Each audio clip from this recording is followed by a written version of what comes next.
Welcome to a new edition of the Neon Jazz interview series with veteran jazz pianist Lenny Marcus on the 2022 Lenny Marcus Trio CD, When a Door Opens.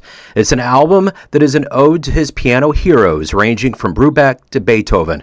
It's full of powerful original jazz piano trio compositions with a stellar rhythm section of bassist Zachary McDonald and drummer Denver Nuckolls.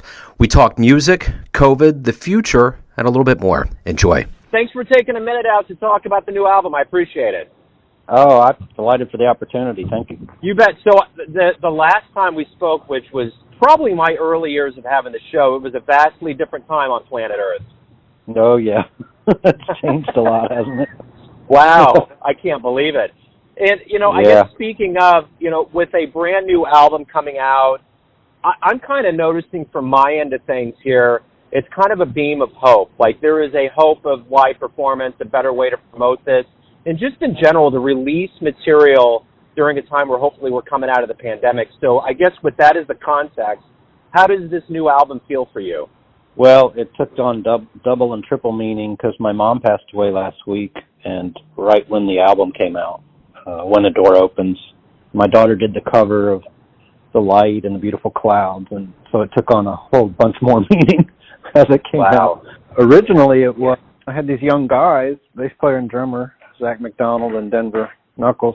The pandemic hit at the end of 2019. I was coming back from New Orleans, back to Roanoke, Virginia. The guys had nowhere to play, and everybody was down, and we didn't know if it was going to be a year or two or three where we could play again out in public.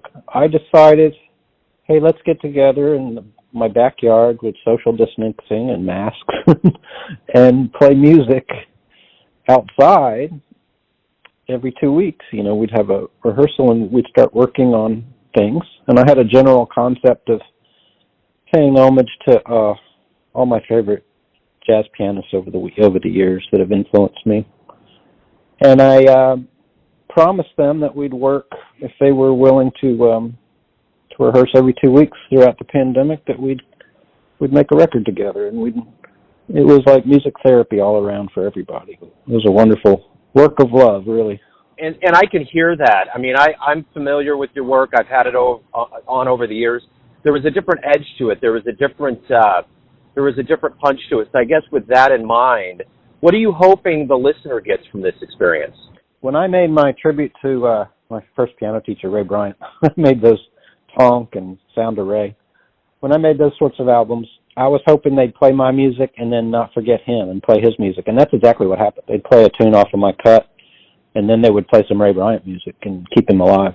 This time, I don't know if that same thing will happen, but, we did a song, tune for Herbie, and then maybe they'll play a Herbie Hancock song, and we did 12 for Brubeck, and then they'll maybe keep Brubeck.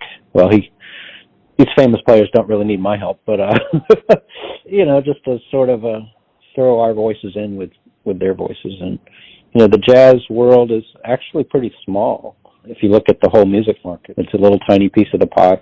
And I think jazz is important. Keep it alive, keep it going. And with these young players, I really think it helped them to appreciate the history of jazz as we move forward and then put their own voice into it, their own touch. It's interesting. That philosophy is what I do on Neon Jazz. When musicians talk about, musicians that have inspired them or one of their first concerts, the follow-up song is something that's in reference, just like you're saying about Herbie. And so that's interesting. And I think that's essential. I think that's the thing I've tried to do with Neon Jazz is try to mince that old and new world, because at the end of the day, I think sometimes jazz radio gets pigeonholed into things that are from the 40s or 50s and not really looking at what the cats are doing today. Yeah. In this case, like some people, they take an exact song that somebody wrote, like Watermelon Man by Herbie Hancock, and they'll just play that and put their own take on the song. In this album, we just took some of their elements. We didn't take their songs. We just took some of the elements and used them to inspire us to write our own original songs with some of what we thought might be a little bit of what we built on what they gave us with their great music. So actually all the songs are original, except for, of course, the Norwegian Wood, the Beatles tune at the beginning to hook people in, and the Ode to Joy, which is the ending of the album. Beethoven. I think Beethoven was the first jazz pianist in my mind because he broke all the rules. He broke all the rules 200-something years ago. You know, you only had to use the pedal at a certain time, so he wrote Moonlight Sonata and said, put the pedal down the whole tune, you know. He would just, he reminded me of a jazz pianist, so we included him in there. That's interesting. So, you know, speaking of the jazz community as a whole, you know, lots of things have transpired over this time. There's a lot of new skills that musicians have gotten. There's a lot of eye-openers that have happened. But from your estimation, from a personal and like a community perspective, how do you see yourself and the jazz community emerging stronger when we do kind of get back to the live environment in earnest? We couldn't do live music for a couple of years. And live music was how jazz kept going. And you take every city in the world almost had a little tiny group of great jazz players and some medium jazz players and then some younger people trying to learn the tradition. And you couldn't do it in a live way, you know. Nobody could perform. So people regrouped and they practiced a lot and they recorded, but they couldn't play out. They couldn't play concerts and things. So I think there's just going to be a big burst of music. People have just been chomping at the bit to try to do it. Sadly, some of the music venues closed. I was glad to hear that Blues Alley, I think, kept going in D.C., but for a time there, we thought that would close. So I think we lost a few venues, a few restaurants with the pandemic, but hopefully life will spring out from that, and we'll have more opportunities. And I think with that in mind, you know, people, I know here in Kansas City, we've all been craving the live music, and I think that's a global echo as well. What do you hope we all realize about the power of live music as it returns from both the audience perspective and the musician? I personally think that the live music scene really reverberates through every city you're in.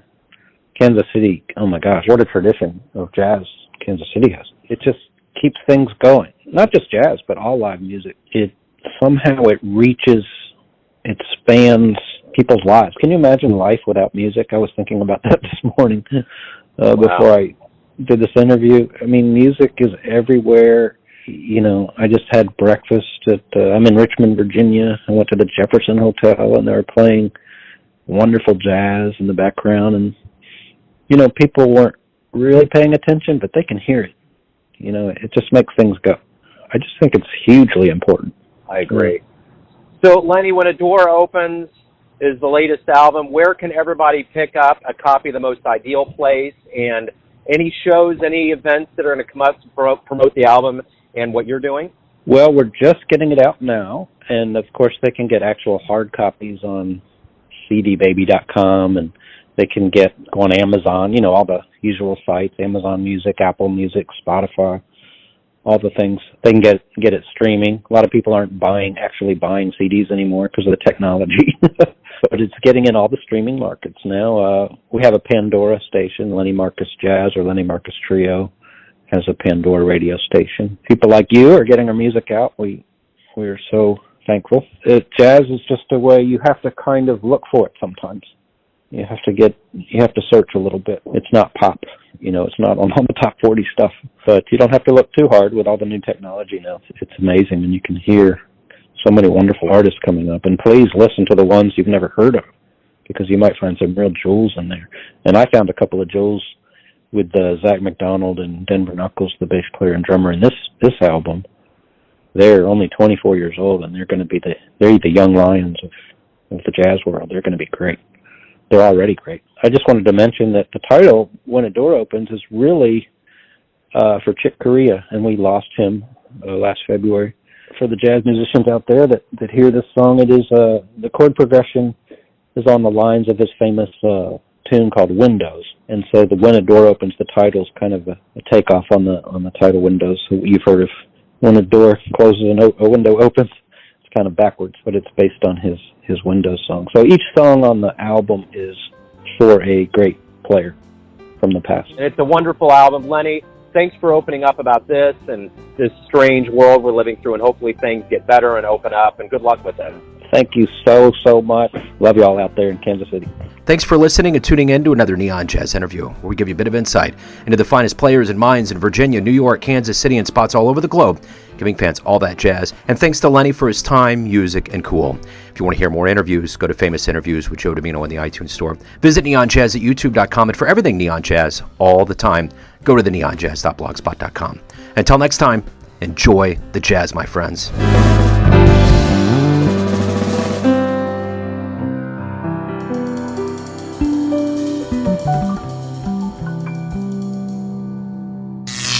Neon Jazz.